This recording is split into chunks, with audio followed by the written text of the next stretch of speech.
يا أبا عبد الله يا أبا عبد الله.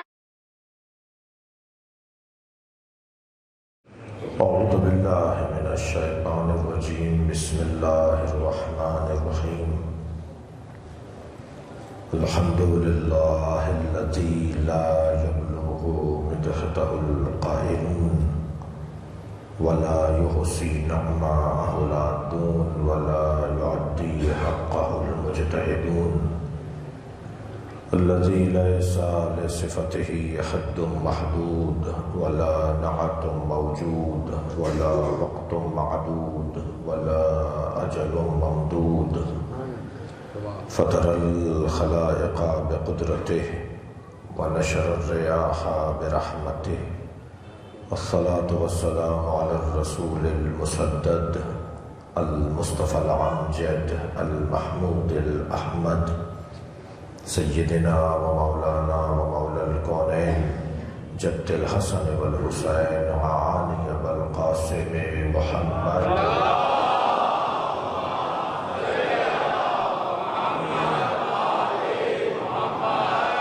وآله الطيبين الطاهرين المعصومين الذين قال الله إنما يريد الله ليذهب عنكم الرجس أهل البيت ويطهركم تطهيرا.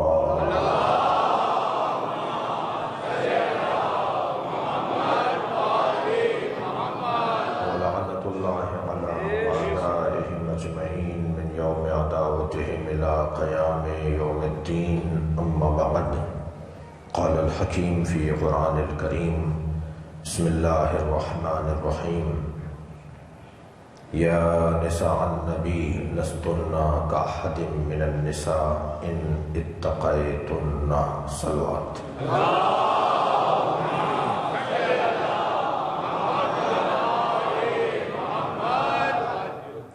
سورہ مبارکہ احزاب کی 32ویں آیت میں نے آپ کے سامنے تلاوت کی. آیت کا وقف جائز میں نے آپ کے سامنے پڑھا ہے، اور آیت مکمل کچھ اس طرح سے ہے: یا نساء النبی لستن کأحد من النساء ان اتقیتن فلا تخضعن بالقول فیطمع الذین فی قلبہ مرض وقلنا قولا معروفا وقرنا في بيوتكن ولا تبرجنا تبرج الجاهلية الأولى وأقمنا الصلاة وآتينا الزكاة وأطعنا الله ورسوله إنما يريد الله ليذهب عنكم الرجس أهل البيت ويطهركم تطهيرا.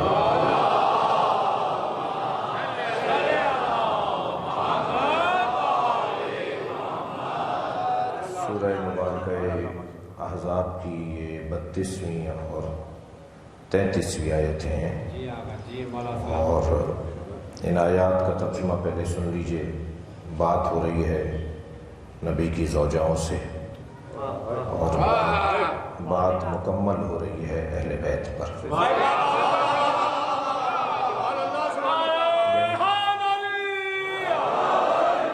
یعنی اہل بیت نبی اور اہل بیت نبوت.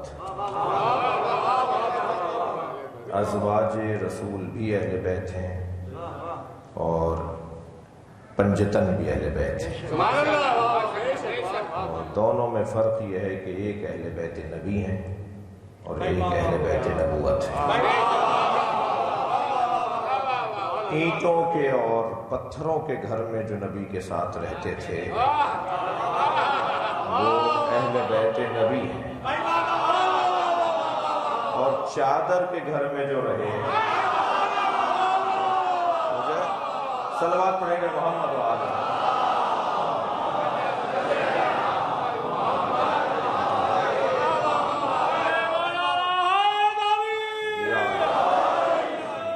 وہ اہل بیت نبوت ہیں. اہل بیت کے بارے میں اپنے ان بچوں اور جوانوں کے لیے کہہ دوں کہ اہل بیت کے باب میں 5 نظریے ہیں کہ کون اہل بیت ہیں. ازواج اہل بیت ہیں، اصحاب اہل بیت ہیں۔ اصحاب میں خاص اصحاب جیسے حضرت سلمان، السلمان منا اہل بیت، یہ اہل بیت میں سے ہیں۔ سارے سید اہل بیت ہیں۔ یہ نظریہ ہے ایک کہ جو بھی قیامت تک نبی کی اولاد آتی رہے گی وہ اہل بیت ہیں۔ اور پانچواں نظریہ یہ ہے کہ پنجتن اہل بیت ہیں۔ میں اس وقت یقیناً 1-1.25 گھنٹے کی گفتگو میں اس بات کا متحمل نہیں ہوں، نہ ہی وقت تقاضا کرتا ہے کہ پانچوں نظریات کی جو جرح و تعدیل، جو بحث و مباحثہ، جو دلیل اور نقض دلیل اور رد اور اس بات کے اوپر گفتگو ہے، وہ یقیناً ایک طویل گفتگو ہے۔ جو کہہ رہے ہیں کہ جی ازواج اہل بیت ہیں، جو کہہ رہے ہیں جی اصحاب اور خاص اصحاب اہل بیت ہیں، جو کہہ رہے ہیں کہ جی سارے سادات اہل بیت ہیں، جو کہہ رہے ہیں کہ جی پنجتن اہل بیت ہیں، تو ہر ایک کے اوپر گفتگو ہے، مگر صرف ایک نظریے پر گفتگو نہیں ہے۔ ان 5 میں 5 نظریات میں 4 نظریات پہ بحث و مباحثہ ہے۔ میرے خیال سے بات میری روشن ہے، لیکن ایک نظریے پر کوئی بحث ہی نہیں ہے، یعنی کہیں قول مخالف نہیں ملتا، ایک نظریے پر قول مخالف نہیں ملتا، اور وہ نظریہ ہے کہ پنجتن اہل بیت۔ صلوات پڑھیں محمد و آل محمد۔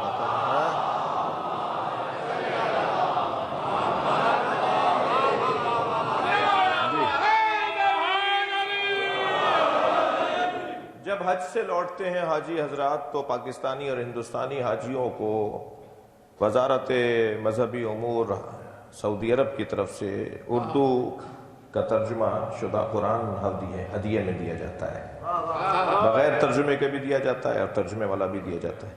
تو آپ اگر ترجمے والا مانگ لیں گے تو وہ دے دیں گے۔ اس میں آپ چلے جائیے آیت تطہیر کے باب میں، یعنی سورہ احزاب کی 33ویں آیت کو جا کے دیکھ لیجئے جو میں نے ابھی پڑھی، اس کی تفسیر میں جو حاشیے میں لکھا ہوا ہے اس میں یہ جملہ لکھا ہوا ہے سعودی عرب سے چھپے ہوئے قرآن میں کہ اہل بیت کے باب میں جتنے اقوال ہیں ان سب میں قیل و قال ہے، مگر پنجتن اہل بیت ہیں، اس میں کوئی بحث نہیں۔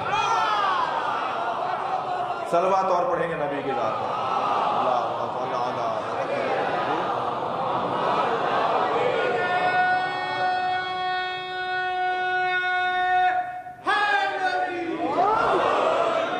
اب ان 2 آیات میں جو میں نے آپ کے سامنے تلاوت کی، ان کا ترجمہ ذرا سا محسوس کریں۔ یا نساء النبی لستن کاحد من النساء، اے نبی کی زوجاؤں۔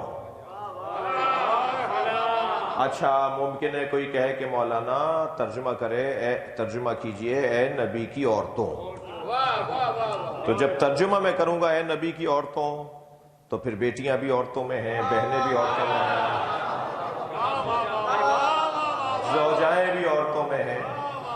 تو اگر ہم یہ لفظی ترجمہ کریں کہ نساء کے نیچے آپ نساء لکھیے نا، عورتوں لکھیے نا، اے نبی کی عورتوں، تو عورتوں میں تو جو بھی گھر میں عورتیں رہتی ہیں سب سے اللہ مخاطب ہے، لیکن فوراً جواب آئے گا نہیں، آگے کا قرینہ بتاتا ہے کہ یہ سب عورتوں کے متعلق نہیں ہے، یعنی آگے کے قرینے میں کہ لستن کاحد من النساء ان اتقیتن فلا تغضان بالقول، اے نبی کی زوجاؤ نہیں، آپ ترجمہ کریں اے نبی کی عورتوں، تم عام عورتوں کی طرح نہیں ہو، مگر شرط یہ ہے کہ تمہیں سب سے پہلے تقوی لینا ہوگا، سب سے پہلی شرط یہ ہے کہ تم متقی بن جاؤ، فلا تغضان بالقول، اور اپنی لہجے کو، اپنے الفاظ کو، اپنے گفتگو کے انداز کو اتنا میٹھا اور دھیما نہ بناؤ کہ فیطمع الذی فی قلبہ مرض، جن کے دلوں میں پہلے ہی سے ہی مرض ہے وہ تمہاری طرف راغب ہو جائیں، وہ تمہاری طرف راغب ہو جائیں جن کے دلوں میں پہلے ہی سے ہی مرض موجود ہے۔ اور خبردار وقلنا قولا معروفا، اور بہت ہی صاف ستھری روشن گفتگو کرو۔ اچھا یہ پھر ایک جملہ کہہ دوں کہ جتنے بھی الفاظ ہیں ان کا ایک یہ قول ہے، اس کا ایک منطوق ہے، مفہوم ہے، لگی لپٹی باتیں نہیں کرو، سیدھی سیدھی روشن بات کرو۔ وَقُلْنَا قَوْلًا مَعْرُوفًا وَقَرْنَا فِي بُيُوتِكُنَّ، اور خبردار اپنے گھر میں ہی رہنا، باہر نہ نکلنا۔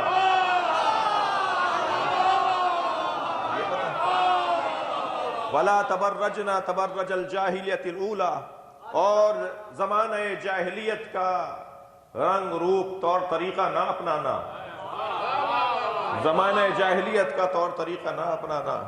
وَأَقِمْنَا الصَّلَاةَ وَآتَيْنَا الزَّكَاةَ، اور نماز ہمیشہ قائم رکھنا اور زکوٰۃ کی ادائیگی کرنا۔ وَأَطِعْنَا اللَّهَ وَرَسُولَهُ، اور اللہ کے رسول کی اطاعت کرنا۔ پھر ایک دفعہ لہجہ بدلا، انما یرید اللہ لیذھب عنکم الرجس اہل البیت،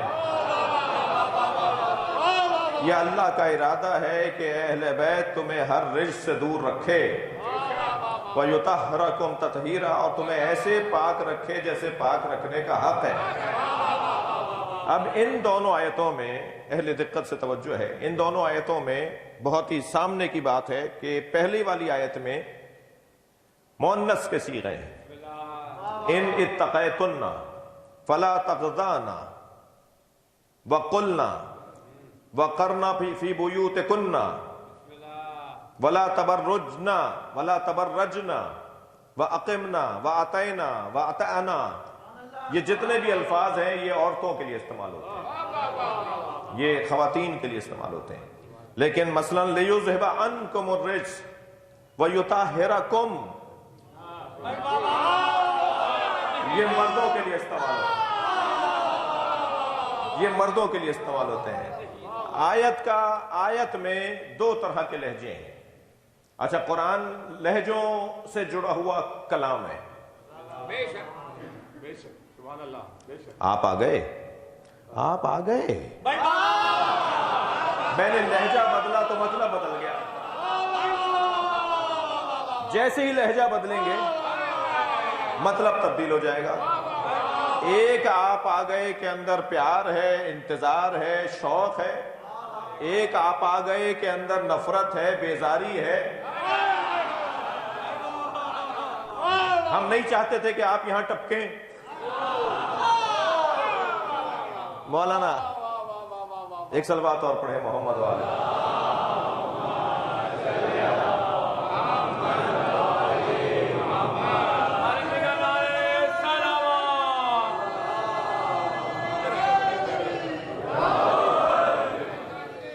تو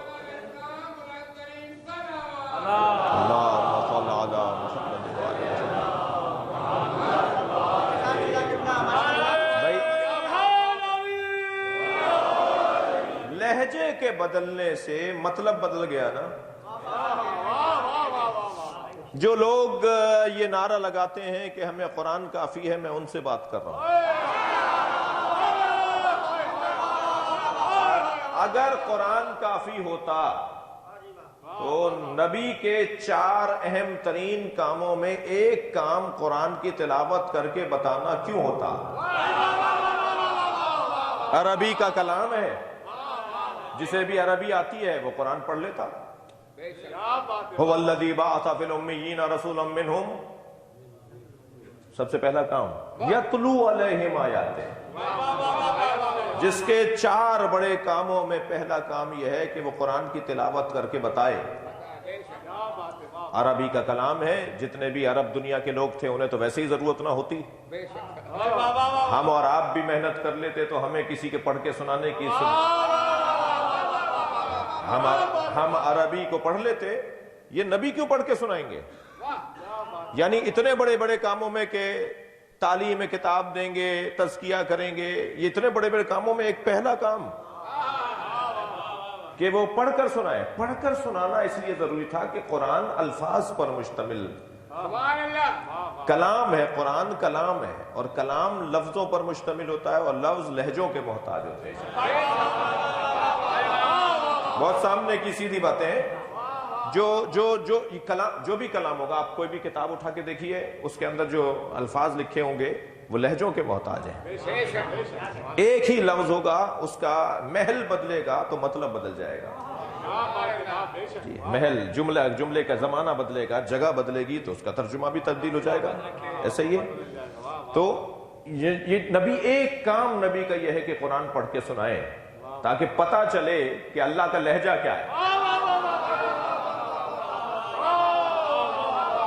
اب اس آیت کریمہ میں پروردگار عالم نے توجہ چاہوں گا، پہلی آیت کے اندر سارے صیغے جو ہیں وہ مؤنث کے ہیں، وَقُلْنَا قَوْلًا مَعْرُوفًا وَقَرْنَا فِي بُيُوتِكُنَّ وَلَا تَبَرَّجْنَ تَبَرَّجَ الْجَاهِلِيَّةِ الْأُولَىٰ، جی وَأَقِمْنَا الصَّلَاةَ، یہ سارے مؤنث کے صیغے ہیں۔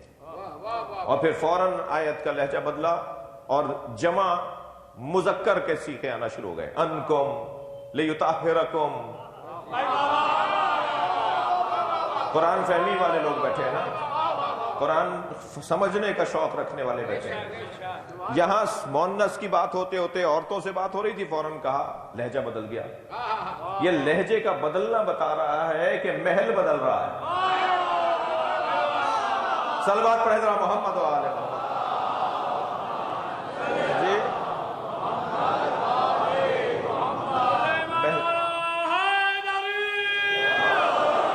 پہلے بات ہو رہی ہے اہل بیت نبی سے، پھر بات ہوئی ہے اہل بیت نبوت سے۔ انہیں فضل جزائی حاصل ہے، انہیں فضل اختصاصی حاصل ہے۔ اب ان جملوں کو مجھے نبھانا ہے۔ فضل کی دو قسمیں ہیں، فضیلتوں کی دو قسمیں ہیں، فضائل کی دو قسمیں ہیں۔ فضل کی جمع فضائل نا، فضائل کی دو قسمیں ہیں۔ ایک فضائل ہیں، کچھ فضائل ہیں جو جزائی ہیں، کچھ فضائل ہیں جو اختصاصی ہیں۔ جو فضائل جزائی ہیں ان میں عمل پہلے ہوگا، انعام بعد میں ملے گا۔ یہ فضائل جزائی ہیں، بلکہ عمل کے محتاج ہیں وہ فضائل۔ فضیلت جب ملے گی جب عمل کر کے دکھاؤ گے۔ جو فضائل جزائی ہیں ان میں عمل پہلے ہے، عمل مشروط ہے، اور پھر نتیجہ اور ثواب اور درجہ اور انعام بعد میں ہے۔ اور جو فضل اختصاصی ہیں ان میں عمل شرط نہیں ہے۔ بھائی یہ جتنے بھی اہم ترین محترم ترین شخصیات ہیں، ازواج رسول، اصحاب رسول رضوان اللہ تعالی علیہم، یہ پہلے عمل کریں گے تو کوئی ثواب ملے گا۔ اور اہل بیت کو خود ثواب اللہ نے عطا کیا۔ ان الحسن والحسین سیدہ شباب اہل الجنہ، حسن و حسین جوانان اہل جنت کے سردار ہیں اور خود بچے ہیں۔ اسے کہتے ہیں فضل اختصاصی۔ صلوات پڑھے محمد و آل محمد۔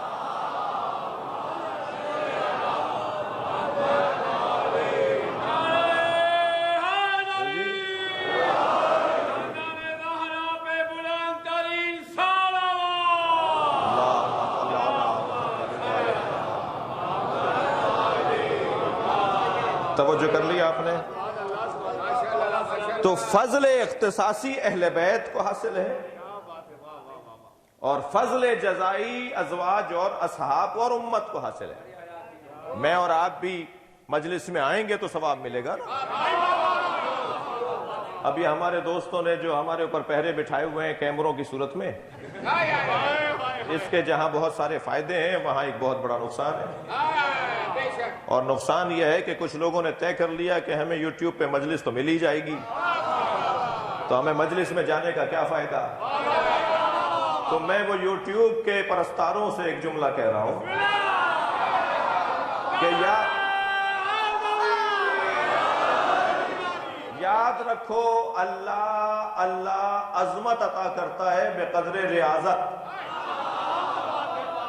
بستر پہ لیٹے ہوئے کو وہ ثواب نہیں ملے گا جو گھر سے چل کر آیا ہو اور مجلس میں بیٹھا ہو۔ صلوات پڑھے محمد و آل محمد۔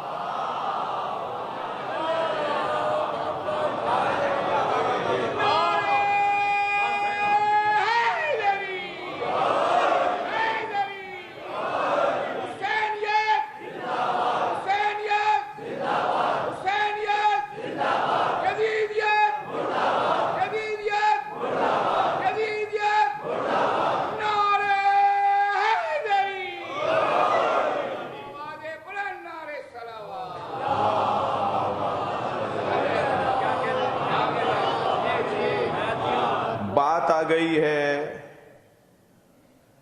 یوٹیوب کی، فیس بک کی، سوشل میڈیا کی، تو ایک جملہ کہہ دوں، اور وہ جملہ ہمارے ان دوستوں کے لیے بھی ہے جو ریکارڈنگ میں تشریف فرما ہے، ان لوگوں کے لیے بھی ہے کہ جو ان کی بنائی ہوئی ریکارڈنگ، ان کا لگایا ہوا واٹر مارک اور ان کا لگایا ہوا لوگو استعمال کرنے پہ اسٹرائک کا سامنا کریں گے اور یہ ان پر مقدمہ کریں گے اور ان کا پیج بند کروا دیں گے، تو میں سب سے مخاطب ہوں کہ اپنی پہلی نیت ثواب رکھو، پیسہ نہ رکھو۔ تم ثواب کو پہلی نیت کرو، پیسہ خود تمہارے پیچھے آ جائے۔ ایک بات۔ دوسری بات یہ کہ جو میرے عزیز یہاں تشریف فرمائے ان سے بھی، اور جو ان کی بنائی ہوئی مجلس کو، ریکارڈ کی ہوئی مجلس کو بعد میں دیکھیں گے، ان سے بھی مخاطب ہوں کہ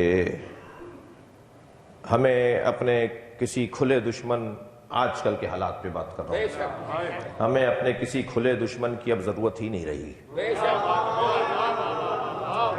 بلکہ ہمارے اپنے ہی یا دانستہ ہمارے دشمن ہیں جس پہ مجھے یقین نہیں ہے۔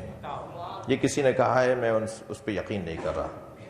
یا ہمارے اپنے ہی دانستہ ہمارے دشمن ہیں جس پہ مجھے یقین نہیں ہے، یا جس پہ مجھے یقین ہے ہمارے اپنے ہی نادان دوست ہیں جس پہ مجھے یقین ہے۔ اور نادان دوست کھلے دشمن سے کم نہیں ہے۔ دشمنی میں، اناد میں، مخالفت میں، نقصان پہنچانے میں کھلے دشمن سے کم نہیں ہے نادان دوست۔ بلکہ دعا کریں، کیا کریں کہ یا اللہ ہمیں کھلا دشمن تو عطا کر، نادان دوست نہ دے، کیونکہ یہ جو نادان دوست ہے نا، یہ ہمیں آخری وقت تک دھوکہ دیتا ہے کہ میں دوست ہوں، اور بعد میں کھلتا ہے کہ یہ دوست ہی نہیں تھا۔ وہ جو نادان دوستی کا ایک رویہ اس وقت ہمارے یہاں سوشل میڈیا پر ہے، وہ دو شکوے کروں گا۔ ایک شکوہ تو یہ کہ وہ جو نادان دوستی کا رویہ ہمارے دوستوں کی طرف سے ہے، وہ یہ ہے کہ وہ کلپ، وہ کٹنگ، وہ 3-4 منٹ کا کلپ جس کو شیئرنگ زیادہ ملے گی، جس کو زیادہ دیکھا جائے گا، وہ کلپ کہ جو اختلافی ہو، فساد پھیلانے کا ہو، جی مولانا پہ FIR کٹوا دے،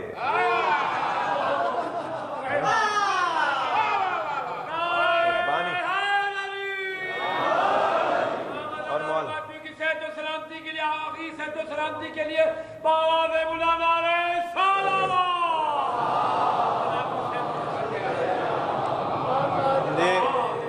میرے بھائی کو، میرے عزیز کو کچھ غلط فہمی ہوئی ہے، میں اپنی FIR پہ نہیں ڈر رہا، بلکہ میں تو دعوت دے رہا ہوں، میرے تو اس سے زیادہ مشکل کلپ ڈلے ہوئے ہیں، مجھ پہ FIR کٹواؤ۔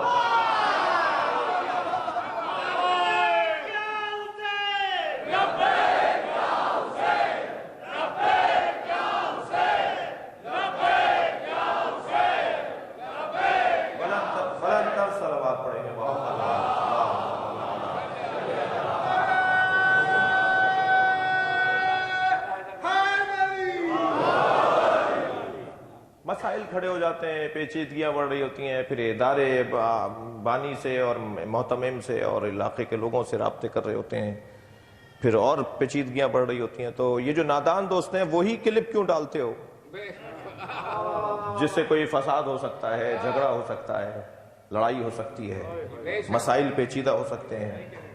ٹھیک ہے، وہ اور بات ہے کہ مولانا کو بھی خود اپنی، اور بانی کو بھی، اور آپ کو بھی، جو آپ جو چڑھاتے ہیں نا، وہ آپ جو چڑھا کے غائب ہو جاتے ہیں، اس کا بھی مجھے احساس ہونا چاہیے۔ ایک صلوات پڑھ لیں ذرا۔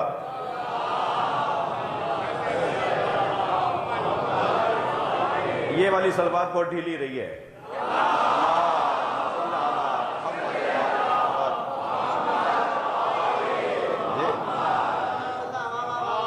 میری تو گزارش ہوگی کہ آپ میں سے کوئی، اگر کوئی فساد کی بات، کوئی اختلاف کی بات، کوئی کسی بڑے نقصان کی بات کسی خطیب کی زبان سے جاری ہو گئی ہے، تو آپ مجمع سے میری گزارش ہوگی کہ ایک جملہ ایسا کہہ دیں کہ اس کی توجہ ہو جائے، فساد بھی نہ ہو، جھگڑا بھی نہ ہو، مجلس کا ماحول بھی خراب نہ ہو، سامنے ہو تو پھر اس معیار کا ہو۔ میں ایک مجلس میں بیٹھا ہوا تھا، بات میرے آبائی شہر خیرپور کی ہے، کوئی 8-9 کلومیٹر کا شہر ہے، مگر پوری ہندوستان کی کریم پہلے 10 سال تک جب پاکستان بنا وہاں رہی، تو اس کا ایک معیار بن گیا تھا، اس کا ایک علمی معیار بن گیا تھا۔ بڑے بڑے مجتہدین وہاں تھے، نسیم امروہی جیسے، انیس دورہ وہاں رہتے تھے، مولانا محمد قاسم جیسے مجتہد وہاں رہتے تھے، اور بہت بڑے بڑے نامور لوگ وہاں رہا کرتے تھے۔ مجھے یاد ہے میرے بچپن میں ایک خطیب نے گفتگو ایسی کرنا شروع کی کہ یہ تاثر جا رہا تھا کہ معاذ اللہ علی مولا رب ہیں یا علی مولا اللہ ہے، معاذ اللہ، یہ تاثر ان کے بیان سے جا رہا تھا۔ تو مجمع میں بیٹھے ہوئے ایک شخص، ایک بزرگ نے، وہ اس وقت بزرگ ہیں، انہوں نے آواز لگائی کہ اللہ اکبر، مولانا کی توجہ نہیں ہے، پھر انہوں نے آواز لگائی اللہ اکبر، یعنی اتنی دفعہ انہوں نے اللہ اکبر کہا کہ مولانا خاموش ہو گئے، اور مولانا نے کہا آپ مجھے توجہ دلا رہے ہیں کہ میں اللہ اکبر کے خلاف بول رہا ہوں، یا مانو اللہ اکبر نہیں بول رہے، جو بول رہے ہو غلط بول رہے ہو۔ اگر علی اللہ سے کوئی بڑا ہے تو پھر اللہ اکبر منافقت میں کیوں بول رہے ہو؟ صلوات پڑھیں محمد و آل محمد پر۔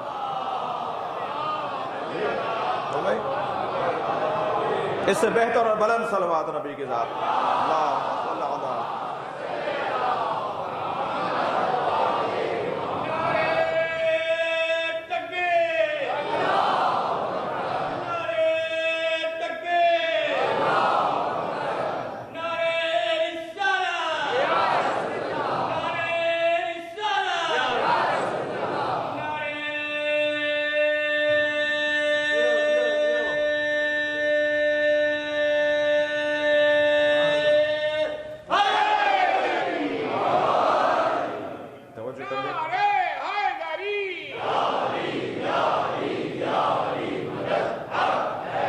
وہ جو نادان دوست ہیں ان سے میں گزارش کر رہا ہوں کہ ایسی کوئی، اگر آپ بھی گئی ان کی تقریر میں کوئی ایسی بات، اچھا میں ایک صاحب مجھ سے کہنے لگے مولانا یہ بند کروائیے، سارے یہ ریکارڈنگ، لائف ریکارڈنگ بند کروائیے۔ میں نے کہا جی میں وہ کام ہی نہیں کروں گا جو ہو نہ سکے،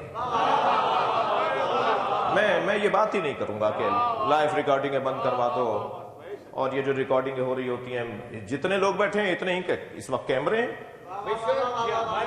ہر ایک کے پاس موبائل ہے، وہ 3000 روپے والا موبائل بھی ریکارڈ کر لیتا ہے۔ تو اب یہ تو بات ہی کرنا فضول رہ گیا نا۔ یہ دیکھیں زمانے سے کٹ کے نہیں چل سکتے آپ، زمانے کے خلاف نہیں جا سکتے آپ۔ العالم بزمانہ لا یحجم علیہ اللوابس، زمانے کے ساتھ چلو تاکہ زمانہ تمہیں دھوکہ نہ دے پائے۔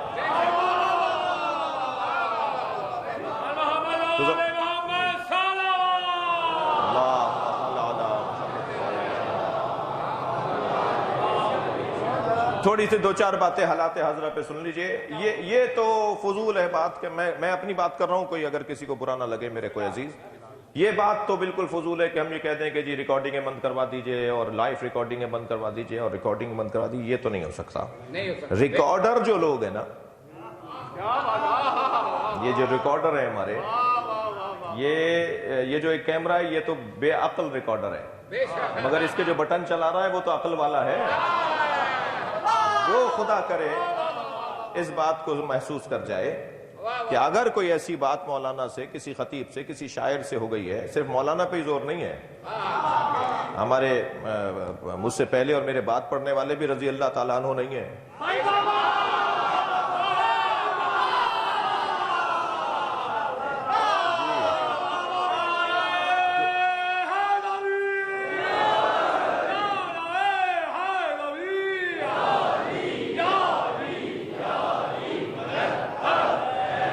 لہذا نادان، توجہ چاہوں گا، نادان دوستوں سے گزارش کر رہا ہوں کہ آپ ایسی ایک تو کلپ نہ بنائیں جس میں مولانا کو کوئی مسئلہ ہو جائے، بانی کو کوئی مسئلہ ہو جائے، علاقے کے کوئی مسائل پیش ہو جائیں۔ اور ایک بات یہ، دوسری بات یہ کہ آدھی بات نہیں بنائیں،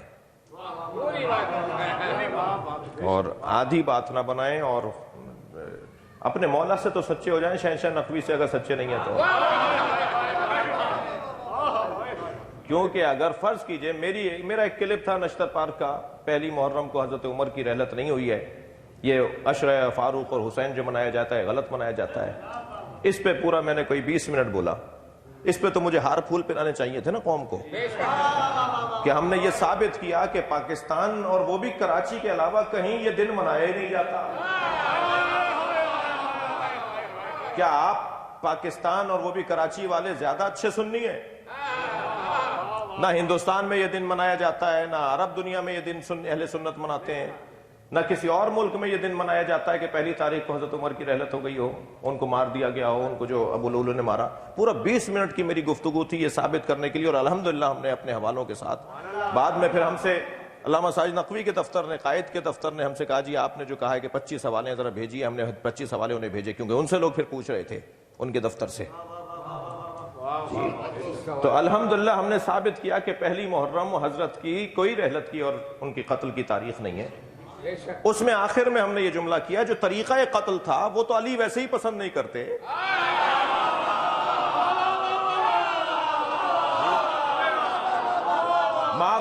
ماورائے عدالت تو قتل کسی کا بھی اہل بیت نے پسند نہیں کیا.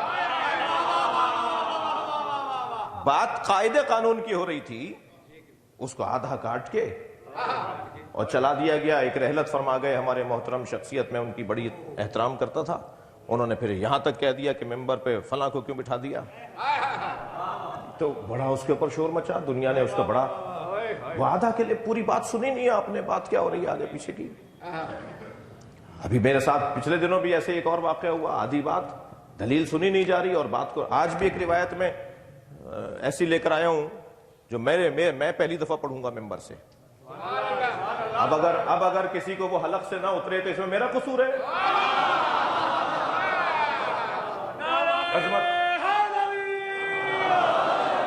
مگر بات پوری اگر نقل کر دی جائے، وہ کلپ پورا بنا لیا جائے تو پھر الجھن نہیں ہوگی. ایک تو وہ کلپ بنائے ہی نہیں. تھوڑی دیر میں ان دوستوں پہ زیادہ بولنا چاہ رہا ہوں، میں کچھ بہت زیادہ دکھی ہوں ان سے. ہمارا اپنا پیج ایک صاحب نے بند کروا دیا، وہ گزشتہ 2 مہینے سے بند ہے، میری اپنی تقریر کے اوپر. یعنی میری تقریر وہ چلا رہے تھے، ہمارے دوستوں نے میری ہی تقریر میں سے ایک کلپ بنایا اور اپنے پیج پہ ڈال دیا. انہوں نے ہم پر اسٹرائک کر دی کہ آپ نے ہمارا کلپ کیوں کاٹا. بھائی تقریر میری ہے. اور 2 مہینے سے پیج بند ہے ہمارا، اس لیے کہ وہ صاحب ہماری ہی تقریر کے اوپر اسٹرائک ہو گئی ہے. یہ کوئی اخلاقیات ہے، تہذیب ہے؟ یعنی کمانا بھی ہے تو حلال کر کے کماؤ نا. تو یہ جو سوشل میڈیا کے ذریعے آج فساد پھیل رہا ہے، یہ جو یعنی آپ کو، میں تو شاید بہتوں کو آج پتہ چلے گا کہ پیسے ملتے ہیں. جب کمرشل ہو جائے کام.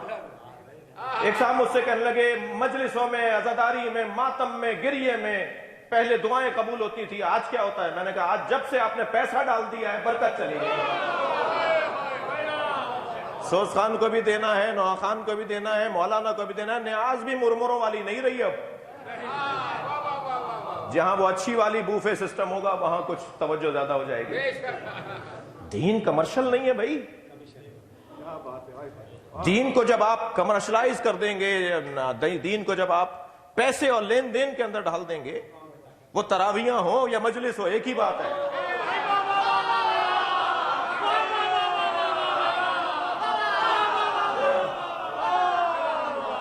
وہاں بھی حال بہت اچھا نہیں ہے.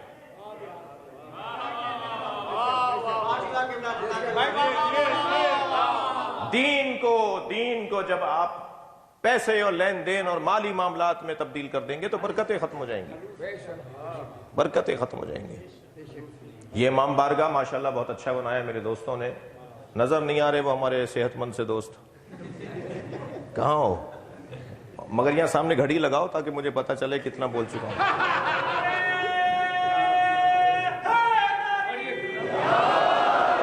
ماشاءاللہ بہت محنت سے بہت اچھا. میں کوئی 1-2 سال بعد آیا ہوں. پچھلے سال نہیں آ سکا تھا شاید ان ایام میں. آیا تھا، باہر ہوئی تھی شاید، یہ اسی مکمل نہیں ہوا تھا. بہت خوبصورت بنایا ہے، بہت اچھا بنایا ہے ماشاءاللہ. وہ والا ہال مسجد کا ہے ظاہراً، اور بہت اچھا اتصال بھی ہے کہ نماز جماعت بھی بڑھ سکتی ہے، اور یہ بھی پتہ چل رہا ہے کہ مسجد کے احکامات علیحدہ ہیں اور امام بارگاہ کے علیحدہ ہیں۔ وہاں ہندو نہیں جا سکتا، یہودی نہیں جا سکتا، عیسائی نہیں جا سکتا، یہ حسین کا خیمہ ہے، ہر آنے والے ان کے بھی خیمہ۔ لہذا بات اتنی عرض کر رہا ہوں کہ امام بارگاہ بنائے نا تو پیسہ لگائے۔ پیسے کا میں یہ نہیں کہہ رہا کہ پیسے کی تعلق نہیں ہے کسی چیز سے، نہیں، نیاز بنے گی تو پیسہ خرچ ہوگا، مائک آپ نے ساؤنڈ والوں کو دوستوں کو کہا ہے تو پیسہ لگے گا، مگر پیسے کو اپنے خدمت میں رکھنا ہے، اس کی خدمت میں ہمیں نہیں جانا، پیسے کی خدمت میں ہمیں نہیں رہنا۔ پیسہ ہمارے لیے ہے، ہم پیسے کے لیے نہیں ہیں۔ ائمہ اہل بیت نے ذاکرین کو نیاز دی ہے تو دینا سنت ہے، انہوں نے لی ہے تو لینا روش ہے، صحیح ہے؟ تو اگر ہمیں کوئی نیاز دے تو ہمیں نیاز کے طور پہ لینا ہے، کوئی اجرت تو ہے نہیں جو گننا شروع کر دوں۔ میرے تو رونگٹے کھڑے ہوتے ہیں اس وقت جو ہماری کیفیت ہے۔ بعض لوگوں کو غلط فہمی ہے کہ ہم کچھ طے کرتے ہیں۔ میں ممبر حسین پہ بیٹھ کے کہہ رہا ہوں، میں جب کسی کے بارے میں سنتا ہوں کہ کوئی طے کرتا ہے تو مجھے رونگٹے کھڑے ہوتے ہیں کہ پھر یہ کیسے جناب زہرا سے کل اجر مانگے گا، جس نے تو لے لیا اسی دنیا میں۔ خدا کے واسطے روحانیت کو بڑھائیے، صلوات پڑھیں محمد و آل محمد۔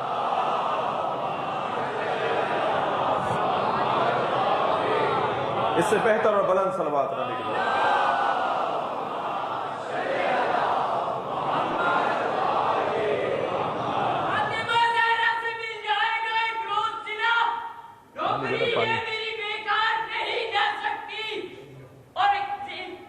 دوبارہ پڑھو، دوبارہ پڑھو۔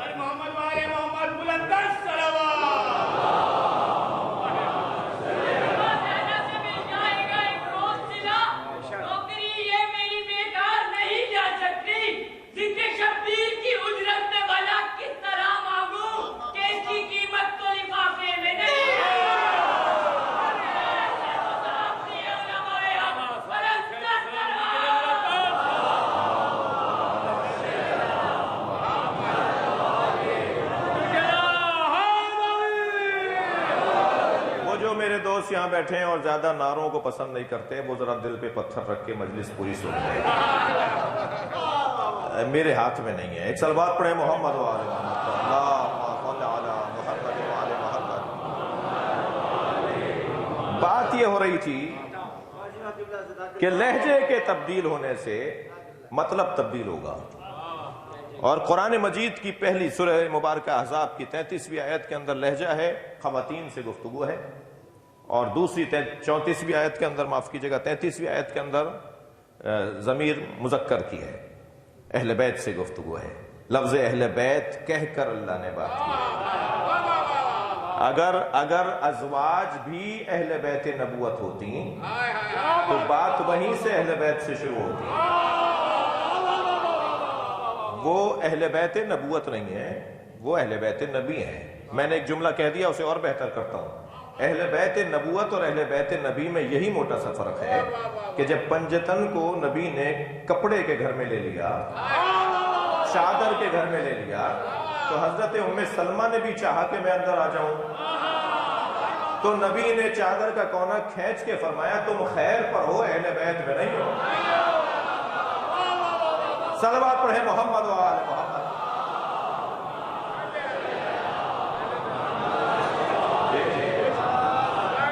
یہ یہاں وہاں کہا جا رہا ہے قرنا فی بیوتکن، اپنے گھر میں رہو گی اور زمانہ جاہلیت کی طرح باہر نہیں نکلو گی، اور خبردار کسی سے بات کرتے وقت اپنے لہجے کو فلا تخضعنا بالقول، اپنے لہجے کو دھیما میٹھا پیارا نہیں بنانا۔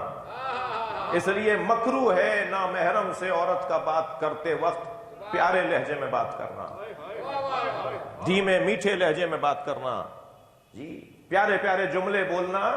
اگر کوئی نامحرم عورت کسی نامحرم مرد سے بات کر رہی ہو تو وہ روکھی روکھی بات کرے، بس کام کی بات کرے۔ مولانا کزنز کے لیے کیا حکم ہے؟ سب سے زیادہ فساد بھی وہی ہے،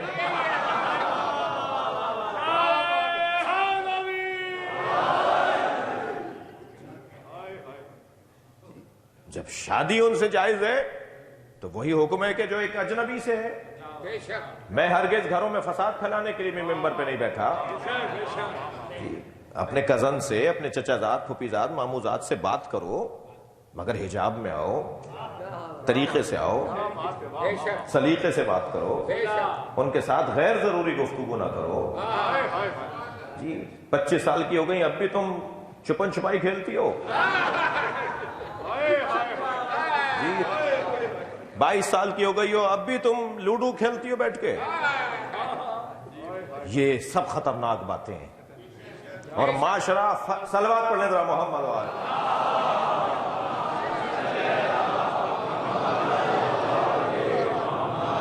میرا پیغام پہنچ گیا جو میں اس باب میں کہنا چاہ رہا تھا. اتنا طے رہے کہ شریعت کے جو احکامات ہیں اس میں ہماری ہی مصلحت اور ہمارا ہی مفاد ہے. شریعت نے ہمارے لیے، اللہ نے یہ آیات، یہ احکامات کو نازل کیا ہے. تو بحث میں یہاں کر رہا تھا کہ یہاں ترجمہ کیوں نہیں کر رہے.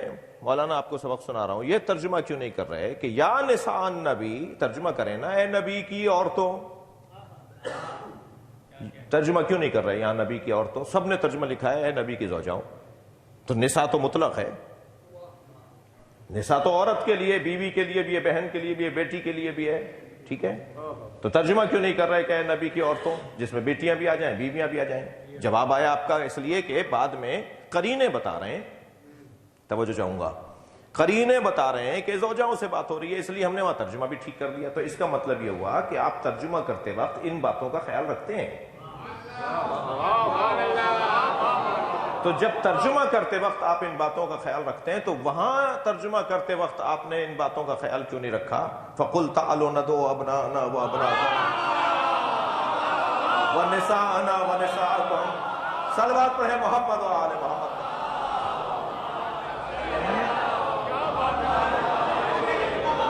ایک اور ماشاءاللہ میرا مجمع مجلسی مجمع ہے. وہاں ترجمہ کرتے وقت آپ نے خیال کیوں نہیں رکھا کہ اے حبیب ان سے کہہ دو کہ ہم اپنے بیٹوں کو لاتے ہیں، تم اپنے بیٹوں کو لاؤ. اور پھر وہاں کہتے ہیں ہم اپنی عورتوں کو لاتے ہیں، تم اپنی عورتوں کو لاؤ. وہاں ترجمہ کیوں نہیں کرتے کہ ہم اپنی بیٹیوں کو لاتے ہیں، تم اپنی بیٹیوں کو لاؤ. صلوات پڑھیں گے محمد و آل محمد کا.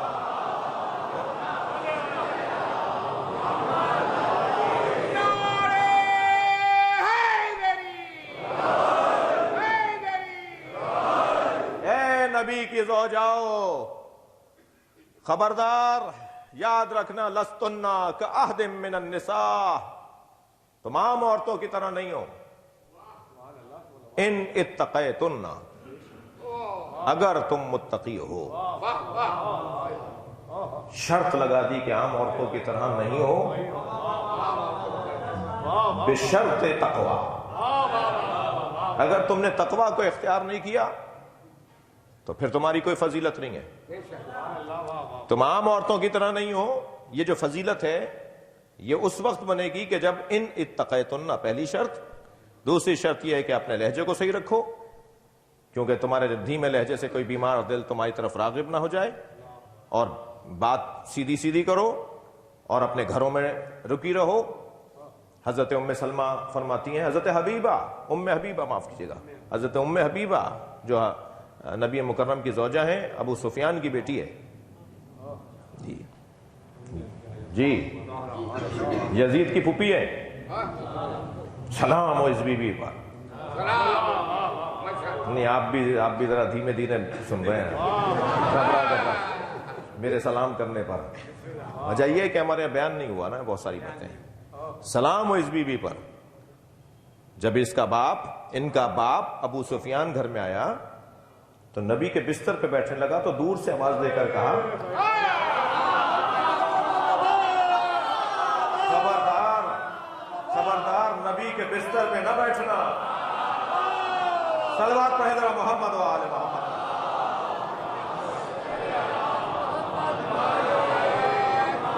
اور حضرت ام حبیبہ اور حضرت ام سلمہ تقریباً نبی کی 11 زوجاؤں میں 9 زوجاؤں نے اس بات کو ثابت کیا. وَقَرْنَ فِي بُيُوتِكُنَّ میں کہ نبی کی زوجاؤں کو حکم ہے کہ گھر سے باہر نہ نکلو، تو نبی کی تقریباً 11 زوجاؤں میں 9 زوجاؤں نے کبھی نبی کی اجازت کے بغیر باہر گھر سے قدم نہیں رکھا، اور کبھی اگر کہا بھی گیا کہ فلاں جگہ چلیے فلاں مسئلہ ہے تو انہوں نے جواب یہ دیا کہ جب سے یہ آیت نازل ہوئی ہے ہم باہر نہیں گئے، ہم گھر سے باہر نہیں گئے۔ لہٰذا بہت بڑا یہ شرط لگائی ہے اللہ نے کہ یہ کرنا ہے، یہ کرنا ہے، یہ کرنا ہے، بڑی عظمت ہے۔ اور یاد رہے، میں قرآن مجید کے اندر ایک حسین آیت ہے، النبی اولیٰ بالمؤمنین من انفسکم، میرا نبی تمام مومنین سے ان سے زیادہ، تمام مومنین سے افضل ہے۔ اولیٰ بالمؤمنین، ان کے جانوں، ان کے نفسوں سے، ان کی ذات سے میرا نبی ان سے افضل ہے۔ وَأَزْوَاجُهُ أُمَّهَاتُهُمْ، اور میرے نبی کی زوجائیں امت کی اور مومنین کی مائیں ہیں۔ تو یاد رہے، ازواج رسول کی بے حرمتی، بے احترامی، یہ قرآن کے قاعدے کے مطابق ناجائز ہے، مگر یاد رہے بے احترامی بلا تشبیہ، یہ روڈ پہ چلتے ہوئے اگر کسی شخص کی آپ بے احترامی نہیں کر رہے، کیا کوئی پتھر مارا آپ نے، لات ماری انہیں، کوئی گھوسا مارا آپ نے، آپ کے برابر سے ایک صاحب گزرے، آپ نے کوئی بے احترامی نہیں کی، تو بے احترامی نہ کرنا ایک تو دلیل ہے کہ ہم ان کی پیروی کر رہے ہیں۔ بہت روشن قاعدے ہیں، خبردار نبی کی زوجاؤں کی بے احترامی نہ ہو، لیکن بے احترامی کا یہ مطلب نہیں ہے کہ ہم ان کے پیروکار ہیں۔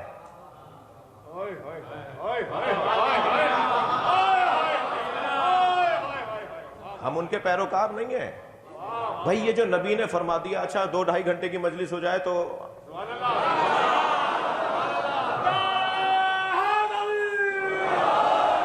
یہ جو نبی نے فرمایا انا و علی ابوا ہذہ الامہ، میں اور علی اس امت کے 2 باپ ہیں، یہ کیوں فرمایا 2 باپ ہیں؟ کیا 2 باپ کا تصور رائج ہے؟ 2 باپ کا تصور تو رائج نہیں ہے، پھر امت کو 2 باپ کی ضرورت کیوں ہے؟ جی بہت ساری علتیں اور اسباب ہیں اس حدیث کو سمجھنے میں۔ ایک علت اور سبب تو یہ ہے کہ نبی نے فرمایا میں اور علی اس امت کے 2 باپ ہیں۔ ایک علت تو یہ ہے کہ باپ کا کام تربیت کرنا ہوتا ہے۔ 23 برس کی نبوی زندگی میں 80 جنگوں کا سامنا، ہر ایک دن سرکار کے سامنے، بلکہ 10 سال، آخری 10 سالوں میں 80 جنگوں کا سامنا، اس سے پہلے پریشانیاں، الجھنیں، پتھر کھانا، ہجرتیں، جی 23 برس کی نبوی زندگی میں سرکار دو جہاں کی 23 برس کی زندگی، نبوی زندگی میں امت کی تربیت مکمل نہیں ہوئی، اور باپ کا کام ہے تربیت کرنا۔ لہذا فرمایا انا اقاتل علی التنزیل و یا علی انت تقاتل علی التعویل، میں تنزیل کے بنیاد پر دشمنوں سے لڑ رہا ہوں، تم تعویل کے بنیاد پر دشمن سے لڑو گے، تم چھپے دشمنوں سے لڑو گے، میں کھلے دشمنوں سے لڑ رہا ہوں۔ یہ امت کو جو نصاب دینا ہے تربیت کا، کہ اگر ایسا ہو جائے تو کیا کرنا ہے، یہ مرحلہ آ جائے تو کیا کرنا ہے، یہ نبی کی 23 برس کی زندگی میں امت کو نصیب نہیں ہوا۔ سرکار نے فرمایا علی کو میرے ساتھ جوڑو تاکہ میری امت کی تربیت مکمل ہو جائے۔ اور لفظ بہتر کر لیتا ہوں، امت بالغ جب ہوگی جب علی سے سیکھے گی۔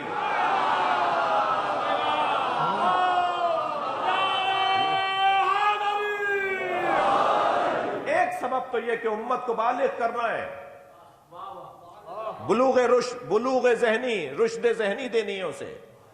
جی دوسرا سبب یہ بڑا مقام ہے ماں کا، ایام فاطمیہ گزریں گے، پھر ایام خرسندی اور شادمانی آئیں گے، آپ شادیوں کی تقریبات میں شریک ہوں گے، مولانا قبلہ دلہن سے اجازت لے کر آئیں گے اور پھر نکاح پڑھائیں گے، اور وہاں بیٹھے ہوئے دولہا کے والد سے کہیں گے آپ کی اجازت ہے، ولی کی اجازت ہے۔ پوچھا جی دلہن کے والد کہاں ہیں؟ کہا جی وہ ریسیپشن پہ کھڑے ہوئے ہیں، استقبال کرنے۔ کہا جی بلائیے، ان سے اجازت لینی ہے۔ تو انہیں بلایا جاتا ہے، جی آپ کی اجازت ہے؟ اگر ابا اجازت نہ دیں تو محتاط علماء نکاح نہیں پڑھاتے۔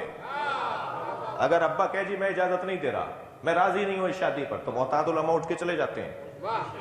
ولی کی شرط و شرائط ہیں، ولی کی اجازت کے بغیر نہیں ہو سکتا نکاح۔ ٹھیک ہے، لیکن کبھی ایسا ہوا کہ ابا نے کہہ دیا ہو کہ میں نکاح کی اجازت نہیں دے رہا، تو انہوں نے کہا کوئی بات نہیں، اماں سے پوچھ لیتے ہیں۔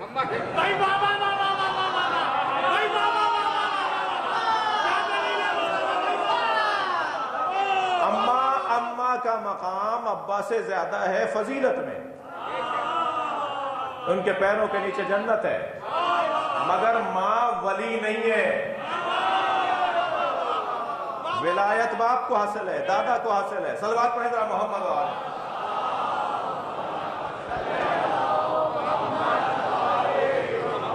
شاید پیغمبر اکرم نے یہ اس لیے فرمایا ہو، شاید سرکار دو جہاں نے اس لیے فرمایا ہو کہ میں اور علی اس امت کے دو باپ ہیں، کہ اگر کسی میدان میں کوئی ماں اس باپ کے سامنے آ جائے تو یہ نہ دیکھنا کہ ماں کیا کہہ رہی ہے، یہ دیکھنا کہ علی کیا کہہ رہا ہے۔ صلوات پڑھ۔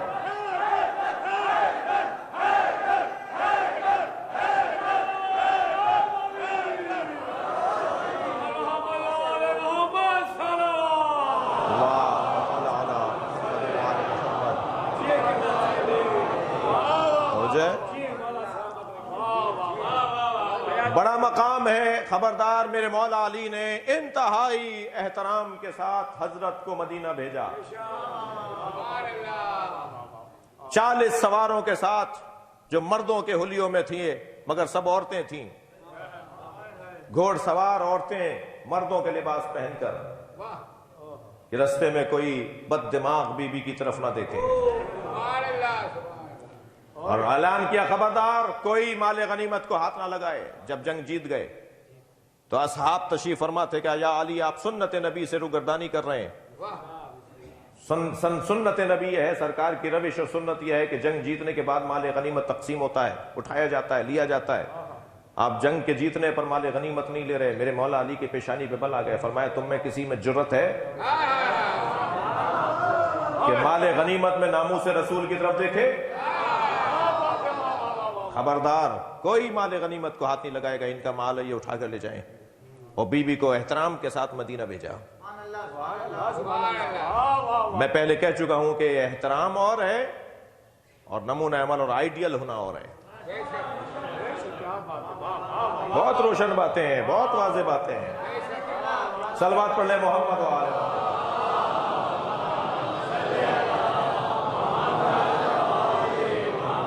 وقت کی تنگی ہو گئی، مجھے ایک بحث یہاں پر آپ کے سامنے بیان کرنی تھی۔ بتائیے کتنی دیر ہو گئی پڑھتے ہوئے؟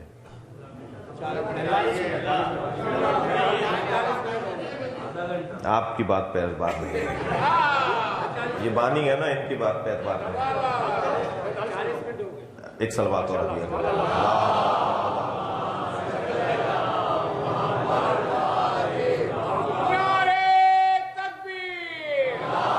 یہ بھی کم کرنا ہے مجھے۔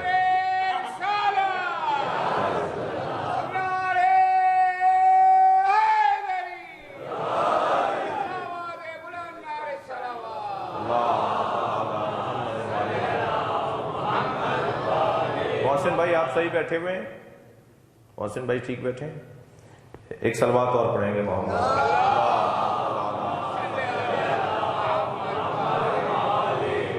اس سے بہتر پڑھ دیجئے صلوات۔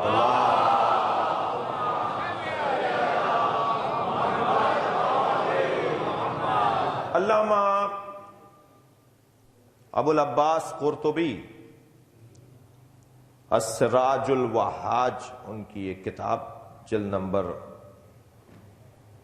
9 میں وہ ایک نظریہ دے رہے ہیں۔ اہل سنت کے عالم ہیں، یہ بات روشن رہے، تکرار کر رہا ہوں، اہل سنت کے بڑے مضبوط عالم ہیں علامہ قرطبی کے نام سے، اور ابو العباس علامہ لقب بھی علامہ ان کا، علامہ ابو العباس قرطبی السراج الوہاج کتاب کا نام ہے۔ اس میں ایک نظریہ دے رہے ہیں، اور وہ نظریہ یہ ہے کہ حضرت مریم نبیہ تھی۔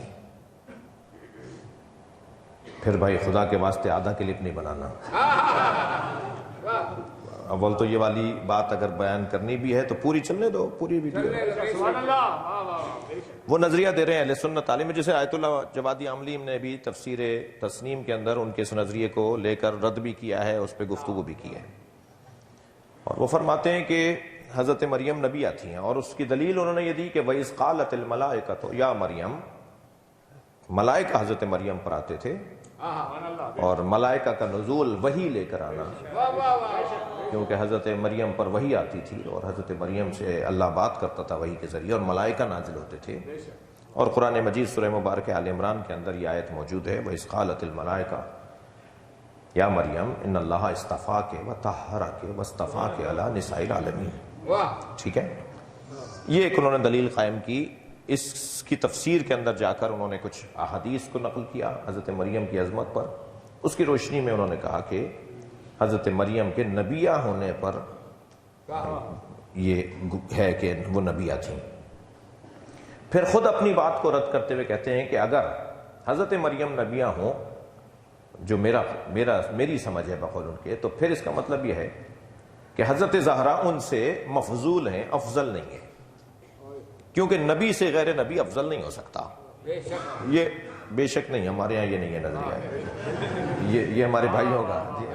آپ نے تو بہرحال اپنے طور پہ عقیدت میں فرمایا، تو ہم کہتے ہیں کہ نہیں، نبی سے غیر نبی افضل ہو سکتا ہے، یعنی جس کے پاس نبوت کی صلاحیت ہو مگر بالفعل نبی نہ ہو،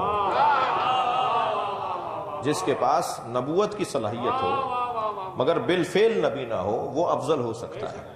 جیسے مولا علی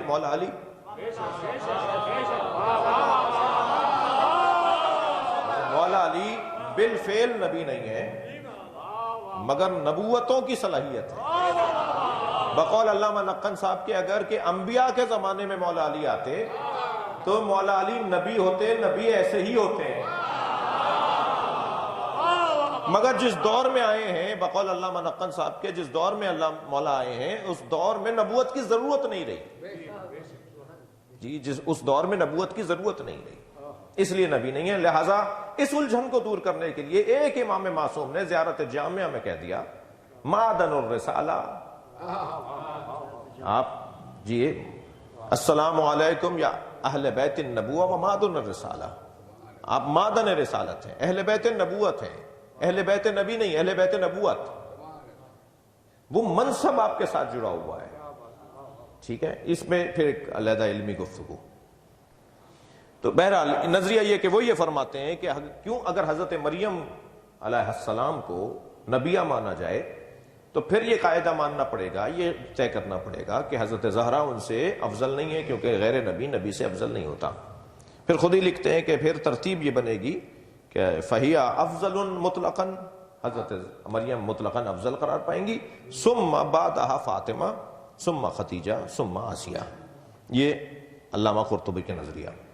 البتہ حضرت آیت اللہ جوادی عاملی نے جسے رد کیا ہے وہ بہت ہی 2 لائنوں میں رد کر دیا اس نظریے کو، اور انہوں نے یہ کہہ کے رد کیا کہ جملہ عالمانہ ہے، میں تو نقل قول کر رہا ہوں۔ وہ فرماتے ہیں کہ اگر تعویل کے ذریعے یہ نظریہ تسلیم کر بھی لیا جائے تو یہ تنزیل کے خلاف ہے۔ حضرت مریم کا نبیہ ہونا اگر تعویل کے مطابق قبول کر بھی لیا جائے تو یہ نظریہ تنزیل کے خلاف ہے، اور تنزیل کے خلاف ایسا ہے کہ سورہ نحل میں 43ویں آیت اور سورہ انبیاء کے اندر 7ویں آیت تکرار ہوئی ہے، اور ارشاد ہوا وما ارسلناک من قبلک الا رجالا، ہم نے آپ سے پہلے کسی کو نبی بنا کر بھیجا ہی نہیں ہے مگر جسے بھیجا ہے وہ مرد کو بھیجا ہے۔ بہت شکریہ، آپ نے صلوات پڑھیں گے محمد و آل محمد جی۔ تو قرآن کی صراحت ہے، تنزیل کے مطابق یہ نظریہ قابل قبول نہیں ہے کہ حضرت مریم نبیہ ہیں، اور اگر تعویل کے مطابق مان بھی لیا جائے تو تنزیل کے خلاف ہے۔ بہت روشن آیت ہے کہ کوئی مرد، جتنے نبی آئے ہیں وہ سب مرد آئے ہیں، اللہ نے مردوں کو نبی بنایا ہے، کوئی پہلے عورت نبی نہیں بنی۔ اب یہ جو قاعدہ آپ کہہ رہے ہیں کہ جی حضرت مریم اگر نبیہ ہیں تو پھر حضرت زہرا سے افضل ہیں، تو یہ ہمارے مطابق تو قابل رد ہے، اور ہم اس نظریے کو نہیں مانتے کہ حضرت مریم نبیاں ہیں۔ سیدہ کے بارے میں جو احادیث ہیں ان میں ایک روشن حدیث سنی شیعہ نے لکھی ہے، بی بی سے نبی نے فرمایا اما ترضین انک سیدۃ نساء العالمین، اے میری دختر، اے میری بچی، تم اس پہ راضی ہو کہ تم عالمین کی عورتوں کے لیے سیدہ ہو؟ اب اچھا ایک اور حدیث بھی لے لیجئے، فرمایا یا زہرا انت سیدۃ نساء ہذہ الامہ، اے میری زہرا تم اس امت کی عورتوں کی سیدہ ہو۔ ان دونوں حدیثوں کو لیتے ہوئے اب دوبارہ اعتراض کیا بعض علمی مخالفت کرنے والوں نے کہ وہاں حضرت مریم کے لیے قرآن کی آیت ہے، اور قرآن کی آیت یہ ہے کہ اللہ نے آپ کو اے مریم، یا مریم ان اللہ اصطفاک وطہرک واصطفاک علی نساء العالمین، آپ کو عالمین کی عورتوں کے لیے اللہ نے چن لیا ہے۔ تو اور ادھر حدیث ہے ادھر آیت ہے، تو اس کو ہم کیا کریں گے؟ اگر ہم مان لیں کہ جناب زہرا تمام کائنات کی عورتوں سے افضل ہیں، تو اپنی ماں جناب خدیجہ سے افضل کیسے ہوں گی؟ وہ بھی خاتون ہیں، حضرت خدیجہ سے حضرت مریم حضرت زہرا افضل کیسے ہوں گی؟ تو اس کو رد کیا ہے سنی شیعہ اہل دل علماء نے، جی اس کے لیے دل چاہیے، سنی شیعہ اہل دل علماء نے اس کو رد کیا ہے۔ پہلی بات تو یہ کہ یہ کس نے قاعدہ اور قانون بنایا ہے کہ ماں باپ اولاد سے ہمیشہ افضل ہوتے ہیں؟ ماں باپ محترم ہوتے ہیں، مگر ماں باپ اولاد سے ہمیشہ افضل ہوں، یہ قاعدہ آپ کہاں سے لے کر آئے؟ اگر یہ قاعدہ مان لیا جائے تو پھر کہہ دیجئے کہ حضرت آدم سرکار دو جہاں سے افضل ہے۔ صلوات پڑھے ذرا محمد و آل محمد۔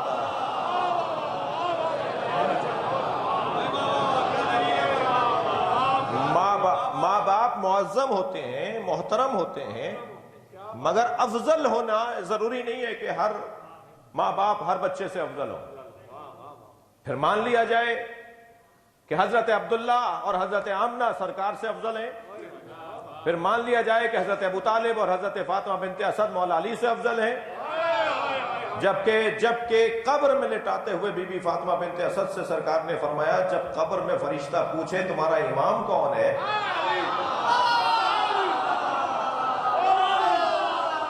تو میری اماں کہہ دینا میرا بیٹا علی میرا امام۔ صلوات پڑھے محمد و آل محمد۔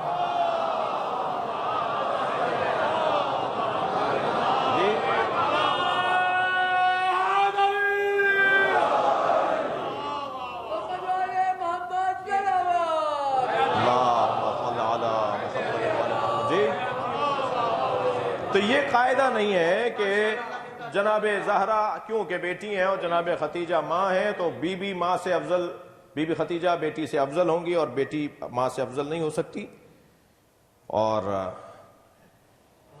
اگر حضرت مریم عالمین کے اندر مصطفیٰ ہیں، چنی ہوئی ہیں، منتخب ہیں، تو جناب زہرا عالمین میں اگر سیدہ ہیں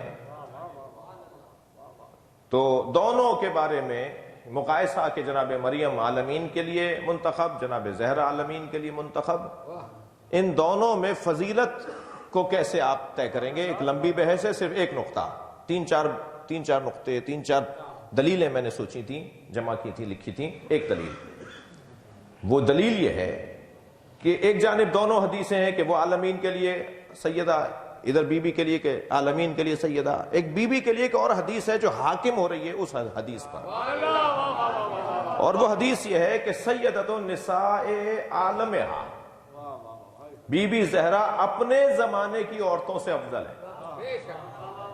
بدو نگاہ میں، بادی النظر میں تو یہ آتا ہے کہ وہ تو عالمین کے لیے سیدہ ہیں، جناب زہرا اپنے زمانے کی عورتوں کے لیے سیدہ ہیں، تو پھر بہت واضح بات ہے جو عالمین کے لیے سیدہ ہو وہ بڑا ہوگا، جو اپنے زمانے کے لیے بڑا ہو وہ چھوٹا ہوگا. بدو نگاہ میں بادی النظر میں یہ خیال آئے گا ایسا ہی ہے، جبکہ الٹا ہے. سیدہ زہرا اپنے زمانے کی عورتوں کی افضل ہے، سے افضل ہے، اس لیے کہ سیدہ، یہی دلیل ہے کہ وہ حضرت مریم سے افضل ہے، اس لیے کہ سیدہ کا زمانہ مریم کے زمانے سے افضل ہے.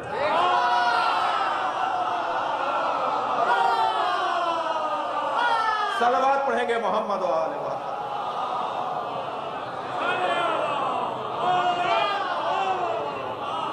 اس سے بہتر اور بلند صلوات سیدہ کے اللہ.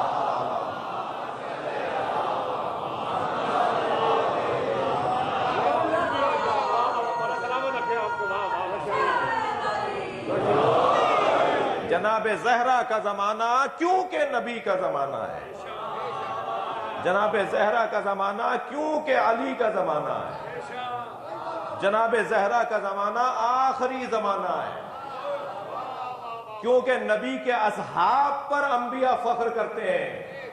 کاش ہم نبی کے اصحاب ہوتے. جی نبی کا، جناب زہرا کا زمانہ سارے زمانوں پر حاکم ہے. جب زہرا کا، سیدہ کا زمانہ سارے زمانوں پر حاکم ہے تو سیدہ کی فضیلت بھی سارے زمانوں کی صاحبان فضیلت بیویوں پر حاکم ہے. سیدہ تمام کائنات کی عورتوں سے افضل ہیں. عزیزان گرامی، جو بات میں نے ایک جملے میں کہی کہ ایک سنگین بات کرنے جا رہا ہوں، پہلے بھی ایک سنگین بات کی تھی. جو بات میرے بزرگوں کا کہنا ہے کہ ممبر پہ کرنے کی نہیں ہے، لیکن میں نے یہ جو بات کرنے جا رہا ہوں یہ ممبر پہ کرنے کی ہے. اور خدا نخواستہ یہ بات بھی کسی کو یہ لگے کہ یہ بات ممبر پہ کرنے کی نہیں تھی تو میں اپنی گردن رکھنے کو تیار ہوں. حقائق، فضائل، مناقب، عرفانی باتیں بیان ہوں گی.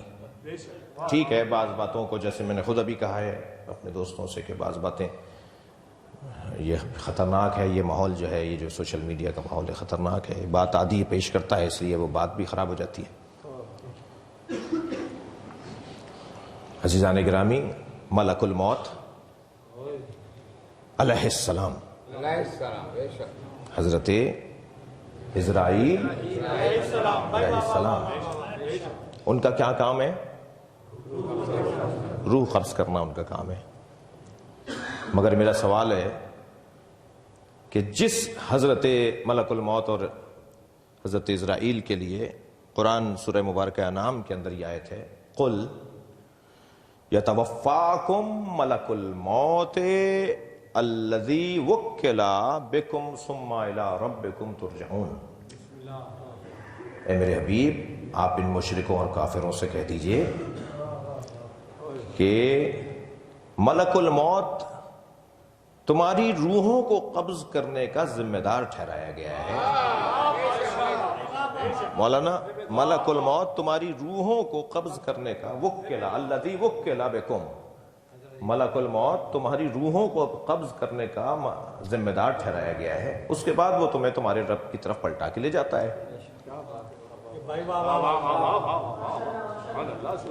وہ ملک الموت جو مشرکوں کی روح بھی قبض کرے، وہ ملک الموت جو کافروں کی روح بھی قبض کرے. شایع نشان نہیں ہے کہ وہ زہرا کی روح قبض کرے.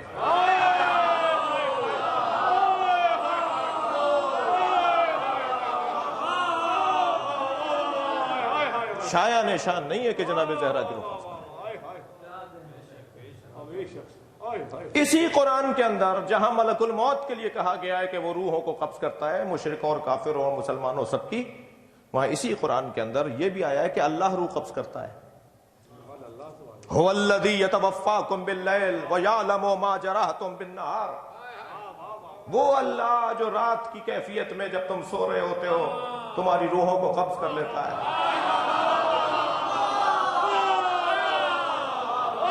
یعنی قرآن میں دونوں طرح کی آیتیں ہیں. قرآن میں یہ آیت بھی ہے کہ ملک الموت روح کو قبض کرتا ہے، مگر ملک الموت کی روح قبض کرنے کے حوالے سے جب آیت آئی تو اس کے اندر آیت قل، کہہ دو ان مشرکوں سے میرے حبیب، جا کے دیکھ لیجئے آپ قرآن میں اس آیت کو پڑھ لیجئے جگہ. مشرکوں سے کہہ دیجئے، کافروں سے کہہ دیجئے کہ ملک الموت کو تمہارے اوپر ذمہ دار ٹھہرایا گیا ہے کہ تمہاری روح کو قبض کرے۔ ایک ہی آیت کہ اللہ روح کو قبض کرتا ہے۔ اب ذرا دیکھیے علامہ اسماعیل حقی روح البیان، تفسیر روح البیان جلد نمبر 8 صفحہ نمبر 114 کے اوپر کیا لکھتے ہیں۔ اہل سنت کے عالم دین ہے، وہاں تو تسلی ہو جائے نا، یہاں میں گردن پیش کر دوں گا۔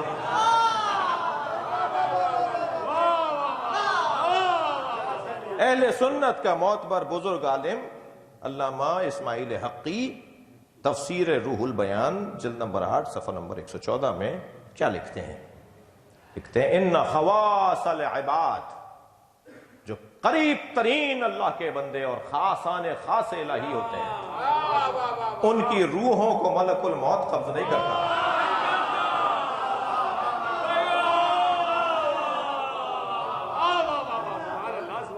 یہ کہہ کر، یہ قاعدہ دے کر پھر کہتے ہیں کما رویانہ فاطمہ الزہرا، جیسے کہ روایت کی گئی ہے فاطمہ زہرا کے بارے میں،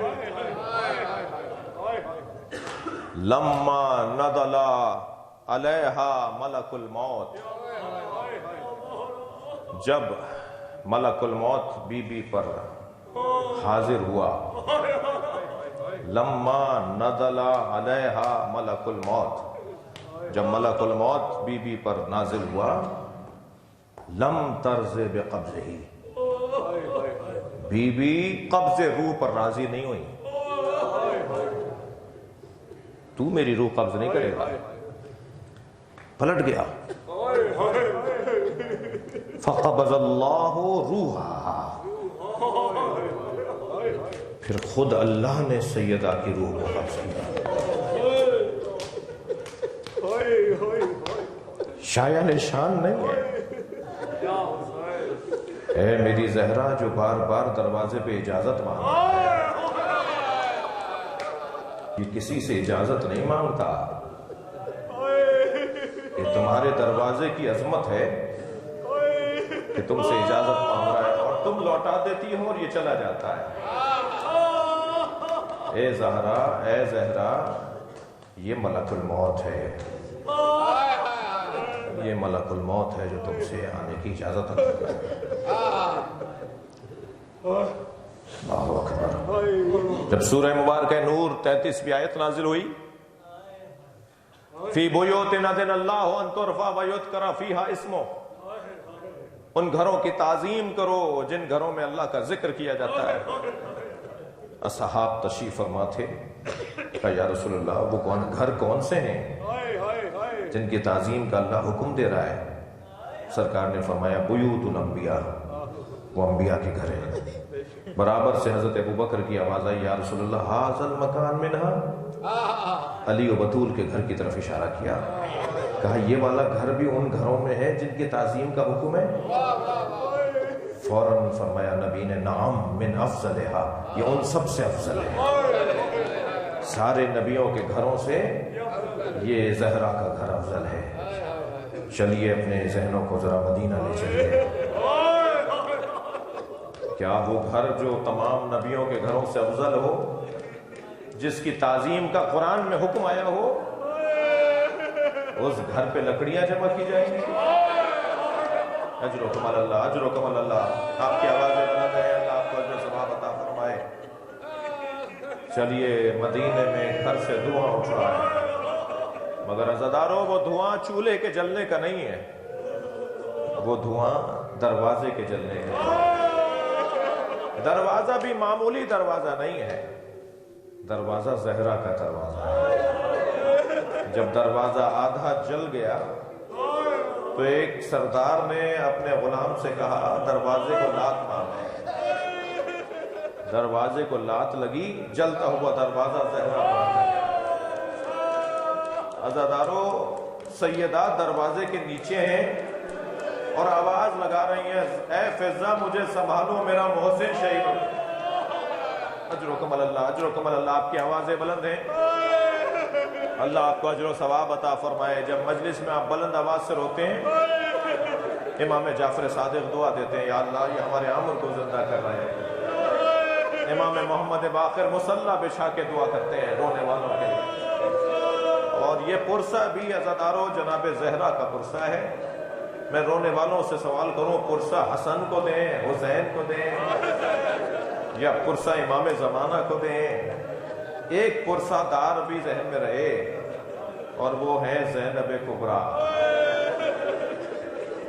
مجلس میں خواتین بھی بیٹھی ہیں، اللہ چھوٹے بچوں کی ماں کو ایسی بیماری میں مبتلا نہ کرے جس بیماری میں وہ جا رہی ہو۔ جب چھوٹے بچوں کی ماں مر رہی ہوتی ہے نا، وہ بہت پریشان ہوتی ہے، کبھی فلاں عزیزہ کو بلا کے کہتی ہے میری بیٹی کا خیال رکھنا، فلاں کسی عزیز کو بلا کے کہتی ہے میرے بیٹے کا خیال رکھنا۔ چھوٹے بچوں کی ماں جب دنیا سے جا رہی ہوتی ہے اس کو تکلیف بہت ہو رہی ہوتی ہے۔ سنیں گے عزادارو، امام حسن 5.5 سال کے ہیں، 6 سال سے کم ہے اس وقت بھی مولا حسن کی عمر۔ امام حسین ان سے بھی 1 سال چھوٹے، جناب زینب 3.5-4 سال کی ہیں، وہی سن ہے جو جناب سکینہ کا تھا۔ ذرا اپنے ذہنوں کو کربلا بھی لے چلیے، وہی سن و سال ہے جناب زینب کا جو جناب سکینہ کا کربلا میں ہے۔ اجرکم اللہ۔ جانتی ہیں بی بی زینب کے سکینہ پہ کیا گزر رہی ہے؟ جب اپنی بھتیجی کو پیار کرتی تھی نا تو انہیں احساس تھا کہ میرے ساتھ بھی یہ گزرا ہے، مگر فرق ہے زہرا کے جنازے سے زینب کو پیار کر کے اٹھایا تھا، مگر حسین کے جنازے سے سکینہ کو تازیانے مار کر اٹھایا۔ اجرکم اللہ، اجرکم اللہ۔ کم سن بچے ہیں جناب زہرا کے۔ امام مولا علی سے فرمایا میرے حسن کا یہ مزاج ہے، میرے حسین کا یہ مزاج ہے، میری زینب کا یہ مزاج ہے، اور فرمایا اے علی جب میری زینب کی شادی ہونے لگے تو میری ساری چیزیں زینب کو میری طرف سے دے دینا۔ یہاں تک جناب زینب کے بارے میں فرمایا۔ پھر امام حسن کو حجرے میں بلایا، کچھ وصیتیں فرمائیں، پھر امام حسین کو حجرے میں بلایا، کچھ وصیتیں فرمائیں، آخر میں فرمایا علی اب زینب کو میرے پاس۔ جناب زینب 3.5-4 سال کا سن و سال، اماں کے سرہانے آ کے بیٹھ گئیں، ماں کی پیشانی کا بوسہ لیا، جناب زہرا نے زینب کے ہاتھوں کا بوسہ دیا، فرمایا زینب وہ صندوقچہ اٹھا کے لاؤ۔ چھوٹا سا صندوقچہ ہے، جناب زینب اٹھا کے لائی، بچی نے لا کے سامنے رکھا، بیٹا اسے کھولو اس میں کیا ہے؟ جناب زینب نے صندوقچہ کھولا تو اس میں کفن رکھے ہوئے تھے۔ اجرکم اللہ، اجرکم اللہ۔ جنہیں رونا آ رہا ہے اپنی آوازوں کو آزاد کریں گے۔ کچھ کفن رکھے ہوئے تھے، فرمایا زینب یہ جنت سے جبریل پنجتن کے 5 کفن لے کر آئے تھے، اور جنت سے حنوط لے کر آئے تھے۔ ایک کفن بابا کو دے دیا گیا، باقی یہ 4 کفن پنجتن کے ہیں، اب یہ ذمہ داری تمہاری ہے۔ ایک ایک کفن دکھاتی رہو، میں تمہیں بتاتی رہوں کون سا کفن کس کا ہے۔ جناب زینب نے دکھایا، ایک کفن دیکھ کے فرمایا زینب انہی دنوں میں تمہارے بابا گھر میں آ کر تم سے کہیں گے زینب اماں کا کفن لا دو، تو یہ میرا کفن ہے، اپنے بابا کو دے دینا۔ دوسرا کفن دکھایا، جناب زہرا نے فرمایا کچھ مدت کے بعد تمہارا بھائی حسن تم سے آ کے کہے گا اے بہن زینب بابا علی کا کفن دے دو، تو یہ بابا علی کا کفن ہے، یہ دے دینا۔ 2 کفن رہ گئے، تیسرا کفن دیکھ کر فرمایا بیٹا کچھ مدت کے بعد تمہارا بھائی حسین آ کے تم سے کہے گا بھائی حسن کا کفن دے دو، تو یہ بھائی حسن کا کفن ہے۔ اب آخری کفن رہ گیا تھا، جناب زہرا نے اسے دیکھا، رونا شروع کیا، اماں یہ کس کا کفن ہے؟ فرمایا یہ بھی حسن کا کفن ہے۔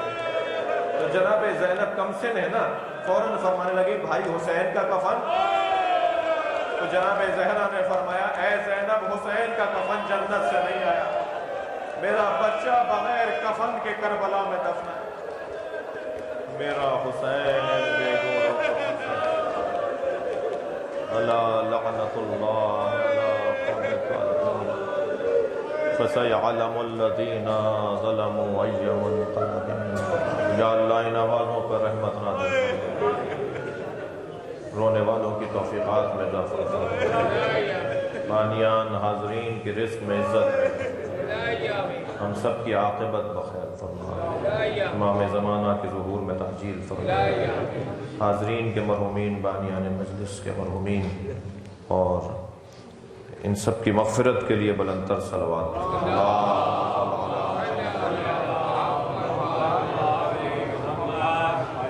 چیئرمین مصطفی ٹرسٹ جناب مرزا صاحب کا نام کیا ہے؟ خوشنود مرزا، خوشرخ مرزا صاحب بیمار ہیں. ہمارے یہ بہت بہترین سوس خان اور نوحہ خان ہیں میرے بزرگ جو کرسی پہ بیٹھے ہیں، ان کی شفا یابی کے لیے اور بزرگوں کی صحت و سلامتی کے لیے. اور حاجات بی بی باب الحوائج کی ماں ہیں، امام حسین کی ماں ہے، حضرت عباس کی ماں ہے. جناب جتنا بھی مجمع یہاں بیٹھا ہے سب حاجتیں لے کر آئے ہیں. ہم سب فقیر ہیں، ہم سب مانگتے ہیں، ہم سب مانگنے آئے ہیں. یا اللہ جناب زہرا کی عظمت کا واسطہ، یہ سنی شیعہ مجمع سنی بھائی بھی تشریف فرمائے، سب جو بھی یہاں آیا ہوا ہے، جناب زہرا کی عظمت کا واسطہ ان سب کی حاجات شریعہ کو پورا فرما، چین سکون عطا فرما، انجام خاتمہ بالخیر فرما، مریضوں کو شفا عطا فرما. ہماری پریشانیاں بڑھتی جا رہی ہیں، ہماری قوم کی پریشانیاں بڑھتی جا رہی ہیں. ان ساری پریشانیوں کا حل ایک ہی ہے، یا اللہ سیدہ کے یوسف کو، زہرا کے یوسف امام زمان، جلد سے جلد ان کی تعجیل فرما، ظہور میں تعجیل فرما. امام زمانہ کو ہمیں ان سے اور انہیں ہم سے راضی فرما. ماتم حسین.